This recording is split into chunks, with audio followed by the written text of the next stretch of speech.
Hello everyone, welcome to Assamese E-Classroom and myself Ankur. So today in this video, we will discuss about the present perfect tense. গতিকে আমি আজি এই ভিডিঅ'টোত তোমালোকক present perfect টেন্সৰ বিষয়ে বুজাবলৈ যত্ন কৰিম। তো আমি প্ৰেজেণ্ট পাৰফেক্ট টেন্সৰ বিষয়ে আলোচনা কৰিম। তো ইয়াৰ আগৰ ভিডিঅ'টোত মই প্ৰেজেণ্ট কণ্টিনিউৱাছ টেন্সৰ বিষয়ে তোমালোকক এটা আইডিয়া দিবলৈ ট্ৰাই কৰিছিলোঁ। দেন তাৰ আগৰ ভিডিঅ'ত চিম্পুল প্ৰেজেণ্ট টেন্সৰ বিষয়ে আইডিয়া এটা দিছিলোঁ। ইয়াৰ আগৰ ভিডিঅ'টোত মানে অভাৰঅল টেন্সৰ যিটো আইডিয়া হয় সেইটো দিছিলোঁ। গতিকে তোমালোকে যদিহে সেই ভিডিঅ'কেইটা চোৱা নাই এবাৰ চাই ল'বা, তোমালোকৰ তেতিয়া প্ৰেজেণ্ট পাৰফেক্ট টেন্সটো বুজিবলৈ সহায়ক হ'ব। কিয়নো তাতে তোমালোকৰ যিবিলাক পাৰ্চনৰ কথা থাকে, যিবিলাক ভাৰ্ব ফৰ্মৰ কথা থাকে বা যিবিলাক চেণ্টেন্স ষ্ট্ৰাকচাৰৰ কথা থাকে, সেইবিলাকৰ বিষয়ে মই সেই ভিডিঅ'কেইটাত কৈছিলোঁ। গতিকে তোমালোকে প্ৰেজেণ্ট পাৰফেক্ট টেন্স শিকিবলৈ হ'লে তোমালোকে টেন্সৰ যিটো ইন্ট্ৰডাকশ্যন দিছিলোঁ সেইটো জনাটো মই খুব প্ৰয়োজনীয় বুলি ভাবোঁ। কাৰণ আৰু সেইটো যদি তোমালোকে বুজি নোপোৱা, টেন্সৰ যদি আইডিয়াটো বুজি নোপোৱা বা চিম্পুল প্ৰেজেণ্ট টেন্সো যদি বুজি নোপোৱা, তোমালোকে তেতিয়া প্ৰেজেণ্ট পাৰফেক্ট টেন্সৰ বুজি পাবলৈও সমস্যা হ'ব। গতিকে সেই ভিডিঅ'কেইটা যদি চাই লোৱা, তোমালোকৰ প্ৰেজেণ্ট পাৰফেক্ট টেন্স বুজিবলৈ একদম সহজ হৈ যাব। আৰু প্ৰেজেণ্ট পাৰফেক্ট টেন্সৰ তোমালোকৰ কাৰেক্ট টেন্স আহক বা ট্ৰেন্সলেশ্যন আহক, কোনো কাৰণতে কেতিয়াও ভুল নহয় বা ইণ্ট্ৰগেটিভ নিগেটিভ একোৱেই ভুল নহয়। আৰু যদিহে কিবা তাতো সমস্যা থাকি যায় তোমালোকে কমেণ্ট বক্সত কমেণ্ট কৰিবা, দেন মই তোমালোকৰ সেই প্ৰব্লেমবিলাক ছল্ভ কৰি দিব ট্ৰাই কৰিম। তো এই যিটো ভিডিঅ' আছে, এই ভিডিঅ'টোৰ ডেছক্ৰিপশ্যনত আমি সেই ভিডিঅ'বিলাকৰ লিংক দি থৈছোঁ। গতিকে তোমালোকে সেই ভিডিঅ'বিলাক চাই ল'বা, আৰু যদি কিবা ডাউট থাকে প্লিজ তোমালোকে কমেণ্ট কৰিবা। I will try to solve each and every problem. So' আমি আজি এইটো ভিডিঅ'ত কি ডিছকাছ কৰিম? Present perfect tense. So' first of all we need to know' about present perfect tense. Actually what is present perfect tense? যে present perfect টেন্সৰ বিষয়ে জানিবলৈ হ'লে আমি কি জানিব লাগিব? প্ৰেজেণ্ট পাৰফেক্ট টেন্স আচলতে কি হয়? The present perfect tense is use to say that an action happened in an unspecified time before now. তো প্ৰেজেণ্ট পাৰফেক্ট টেন্স কেতিয়া ব্যৱহাৰ কৰা হয়? যে কোনোবা এটা ঘটনা ঘটিলে, বিফ'ৰ নাও, এতিয়াৰ আগত ঘটিলে, মানে হৈ গ'ল, কামটো অলৰেডি হৈ গ'ল, এট এন আনস্পেচিফাইড টাইম, যে টাইমটো য'ত স্পেচিফাই কৰি থোৱা নাই। যদিহে টাইমটো স্পেচিফাই কৰি থোৱা থাকে, যে য়েষ্টাৰডে বুলি দি থোৱা থাকে, এই মুমেণ্ট এগো থাকে, তেনেকৈ ওৱান ডে থাকে, সেইবিলাকত আমি প্ৰেজেণ্ট পাৰফেক্ট লিখিব নোৱাৰোঁ। সেইবিলাকত চিম্পুল পাষ্ট লিখিব লাগিব। যদিহে টাইমটো আনস্পেচিফাইড হৈ থাকে, যদিহে আনস্পেচিফাইড হৈ থাকে, তেতিয়া আমি তাত কি লিখিম? Present perfect tense. বা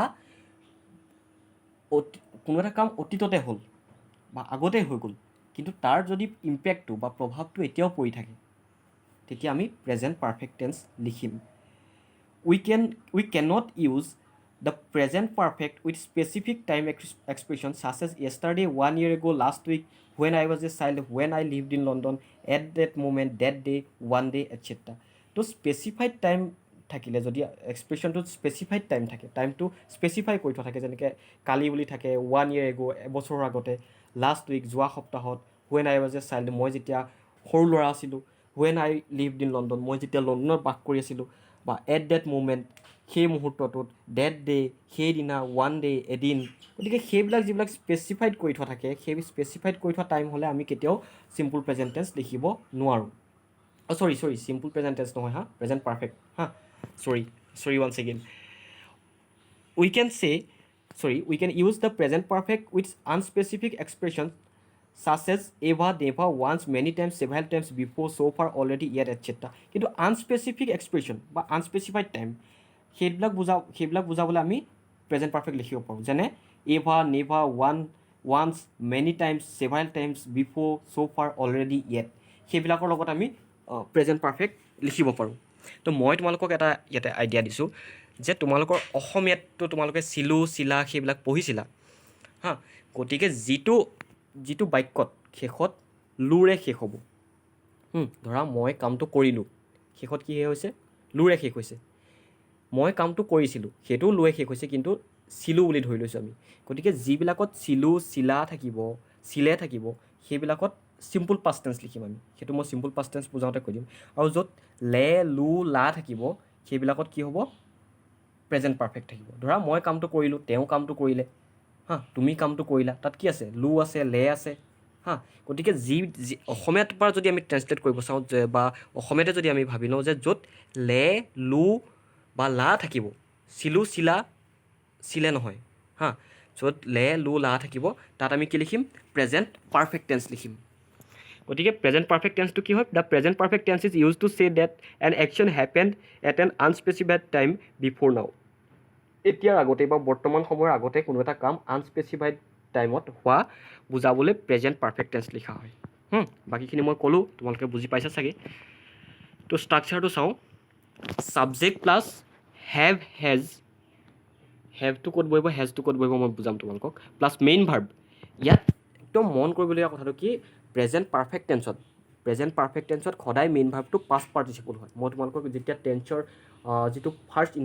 ইণ্ট্ৰডাক্টৰী আইডিয়া দিছিলোঁ সেই আইডিয়াটোত মই তোমালোকক ভাৰ্ব ফৰ্মৰ কথা কৈছিলোঁ তাতে প্ৰেজেণ্ট ফৰ্ম পাষ্ট ফৰ্ম বা পাষ্ট পাৰ্টিচিপল ফৰ্মৰ কথা কৈছিলোঁ গতিকে তোমালোকক ভাৰ্ব লিষ্টখন মুখস্থ কৰাৰ প্ৰয়োজন কিয় যে ইয়াত সদায় পাষ্ট পাৰ্টিচিপল ফৰ্মটো বহিব ডু ভাৰ্ব থাকিলে ডান ফৰ্মটো বহিব প্লাছ এক্সটেনশ্যন গতিকে ষ্ট্ৰাকচাৰটো কি হ'ল ছাবজেক্ট প্লাছ হেভ বা হেজ যিকোনো এটা বহিব main verb in past participle plus extension তো উদাহৰণ এটা চোৱা I have done the work মই কামটো কৰিলোঁ আই হেভ বহিছে তাৰপাছত কি বহিছে ডুৰ past participle form done Nilim has lost his umbrella নীলিমে তাৰ আমব্ৰেলাটো বা ছাতিটো হেৰুৱালে সুমন হেজ এৰাইভ জাষ্ট নাও সুমনে এইমাত্ৰ আহি পালে সুমনৰ লগত নীলিমৰ লগত হেজ লাগিছে চাই যাবা আৰু এটা কথা কওঁ শুনা যে the use of have been in present perfect tense have been আমাৰ ব্যৱহাৰ কৰোঁ কোনো এটা অভিজ্ঞতা বুজাবলৈ সাধাৰণতে কোনোবা এটা অভিজ্ঞতা বুজাবলৈ আমি প্ৰেজেণ্ট পাৰফেক্ট টেন্সত কি কৰোঁ এইটো হেভ বিন ইউজ কৰোঁ তো হেভ বিন ইউজ কৰি আমি প্ৰেজেণ্ট পাৰফেক্ট টেন্সো কেতিয়াবা লিখিব পাৰোঁ তো মই উদাহৰণ দিছোঁ চোৱা হেভ বিন কেতিয়া ইউজ কৰোঁ আমি যেতিয়া আমি কোনো এটা অভিজ্ঞতা বুজাম তো I have never been to Bordubi I have been to Dikhowmukh many times or several times তো যেনেকৈ যোৱাটো এটা অভিজ্ঞতা নোযোৱাটো মানুহৰ এটা অভিজ্ঞতা বুলি ক'ব লাগিব ন গতিকে I have never been to Bordubi মই বৰডুবিলৈ কেতিয়াও যোৱা নাই ইয়াত লেলো নাই আকৌ দেই গতিকে মই বৰডুবিলৈ কেতিয়াও যোৱা নাই সেইটো এটা নোযোৱাৰ অভিজ্ঞতা তেনেকৈ I have been to Dikhowmukh many times মই দিখৌমুখলৈ কেইবাবাৰো গৈছোঁ কিন্তু বৰডুবিলৈ এবাৰো যোৱা নাই গতিকে দিখৌমুখলৈ কেইবাবাৰো যোৱাটো যেনেকুৱা এটা অভিজ্ঞতা বৰডুবিলৈ গৈ নোপোৱাটো এটা অভিজ্ঞতা বুলি ক'ব লাগিব গতিকে যিবিলাক অভিজ্ঞতা বুজোৱা যায় সেইবিলাকত কি লিখোঁ আমি হেভ বিন লিখি প্ৰেজেণ্ট পাৰফেক্ট কৰোঁ গতিকে I have never been to Bordubi যে বৰডুবিলৈ মই কেতিয়াও যোৱা নাই সেইটো লিখিবলৈ আমি কি ইউজ কৰিছোঁ প্ৰেজেণ্ট পাৰফেক্ট টেন্স আৰু ইয়াত আমি কি ইউজ কৰিছোঁ যে সেই অভিজ্ঞতাটো বুজাবলৈ প্ৰেজেণ্ট পাৰফেক্ট মই চেণ্টেন্সটো আকৌ এবাৰ পঢ়ি দিছোঁ I have never been to Bordubi মই বৰডুবিলৈ কেতিয়াও যোৱা নাই I have been to Dikhowmukh many times কিন্তু মই এইটো চোৱা I have been to Dikhowmukh many times কেইবাবাৰো দিখৌমুখলৈ মই গৈছোঁ গতিকে যোৱাটো এটা অভিজ্ঞতা গতিকে সেই যোৱাটো আগত হৈ গ'ল যে I have been to Dikhowmukh many times দিখৌমুখলৈ কেইবাবাৰো গৈছে তেওঁ আগতে হৈ গ'ল পাষ্ট টেন্সৰ বাক্য কিন্তু আমি ইয়াত যে অভিজ্ঞতাটো বুজাবলৈ আমি কেতিয়াবা হেভ বিন ইউজ কৰি কি লিখোঁ প্ৰেজেণ্ট পাৰফেক্ট টেন্স লিখোঁ গতিকে সেইটো চাই ল'বা যে হেভ বিন কেতিয়া ব্যৱহাৰ কৰা হয় ইয়াত হ'ল দেন কনজুগেশ্যনটো চোৱা ইয়াত তোমালোকৰ যিটো পাৰ্চনক লৈ সমস্যা থাকে সেইটো মই বুজাই দিম যে ফাৰ্ষ্ট পাৰ্চন কি আছিলে I singular number plural number হ'ব উই তেনেকৈ ছেকেণ্ড পাৰ্চন কি হ'ব singular number you plural number we third person singular number হ'ব হি চি ইট বা মানুহৰ নাম হ'ব পাৰে ৰমেন হৰেণ বা কোনোবা তেনেকুৱা হ'ব পাৰে ভূপেন হ'ব পাৰে তাৰপিছত প্লুৰেল নাম্বাৰটো কি হ'ব ডে প্লুৰেল নাম্বাৰ ডে গতিকে চোৱা ইয়াত যিটো থাৰ্ড পাৰ্চন ছিংগুলাৰ নাম্বাৰ থাকে আমি যেনেকৈ চিম্পুল প্ৰেজেণ্ট টেন্সত থাৰ্ড পাৰ্চন ছিংগুলাৰ নাম্বাৰ হ'লে মেইন ভাৰ্বটোৰ লগত এছ বা ইয়েছ যোগ কৰিছিলোঁ গতিকে থাৰ্ড পাৰ্চন ছিংগুলাৰ নাম্বাৰতহে ইয়াত চেঞ্জটো আহে কি চেঞ্জ আহে যে বাকী সকলোৰে লগতে হেভ হয় সকলোৰে লগত চব পাৰ্চনৰ লগতে কি হয় হেভ লিখোঁ একচেপ্ট কিহৰ বাহিৰে third person singular number he has হ'ব চি হেজ হ'ব হৰেণ হেজ হ'ব বীৰেণ হেজ হ'ব অয়ন আকাশ হেজ হ'ব প্ৰিন্স হেজ হ'ব জয়ন্ত হেজ হ'ব গতিকে সেইবিলাকত আমি কি লিখিম হেজ লিখিম যিবিলাক থাৰ্ড পাৰ্চন ছিংগুলাৰ নাম্বাৰ থাকে তো কনজুগেশ্যনটো তোমালোকে বুজি পাইছে চাগে তো আকৌ এবাৰ মই ষ্ট্ৰাকচাৰটো কৈ দিছোঁ তোমালোকক ছাবজেক্ট প্লাছ হেভটো বাকী চবৰে লগত বহিব কিহৰ বাহিৰে থাৰ্ড পাৰ্চন ছিংগুলাৰ নাম্বাৰ গতিকে থাৰ্ড পাৰ্চন ছিংগুলাৰ নাম্বাৰত কি হ'ব হেজ গতিকে subject plus have or has plus main verb in past participle. Main ভাৰ্বটো সদায় পাষ্ট পাৰ্টিচিপল ফৰ্মত বহিব, যে ডু থাকিলে ডান বহিব, গো থাকিলে গন বহিব, তেনেকৈ প্লে থাকিলে প্লেডেই হ'ব হা। প্লেৰ আকৌ প্লেড দুইটাই কি হয়। তাৰ পাছত থাকিব এক্সটেনশ্যনটো যিটো চেণ্টেন্সটো বহায়।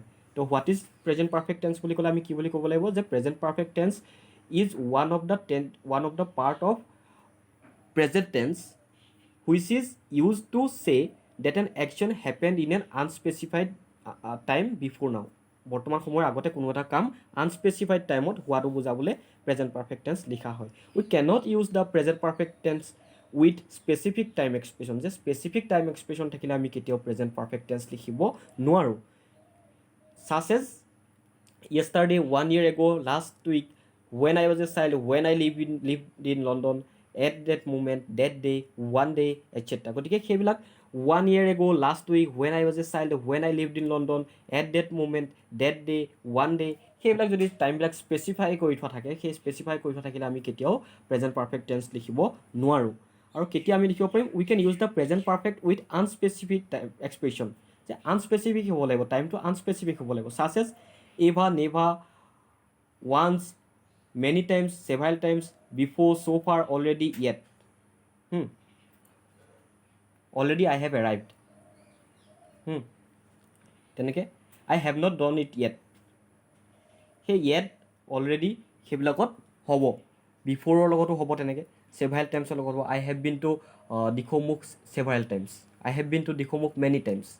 হা। I have never been to Bordubi. মই বৰডুবিলৈ কেতিয়াও যোৱা নাই।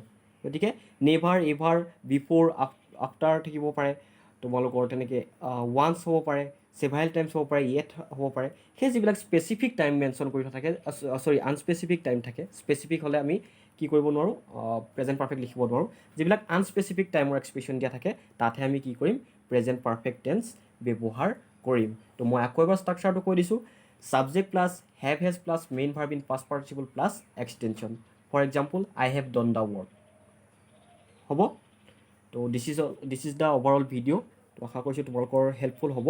যদিহে কিবা তোমালোকৰ সমস্যা থাকে, কিবা প্ৰব্লেম পোৱা, কিবা ডাউট থাকে, কিবা কুৱেৰি থাকে, প্লিজ কমেণ্ট বক্সত তোমালোকে কমেণ্ট কৰিবা। I will try to solve each and every problem. মই তোমালোকৰ যিমানেই সমস্যা নাথাকক, যেনেকুৱা সমস্যা নাথাকক, সেই প্ৰেজেণ্ট পাৰফেক্ট টেন্সৰ লৈ বা অন্য টেন্সৰ লৈ যদি কোনো সমস্যা থাকে তোমালোকে কমেণ্ট বক্সত কমেণ্ট কৰিবা। মই সেইবিলাক ইয়াৰ পাছৰ ভিডিঅ'বিলাকত তোমালোকক ছল্ভ কৰি দিবলৈ ট্ৰাই কৰিম। চ' থেংক ইউ অল।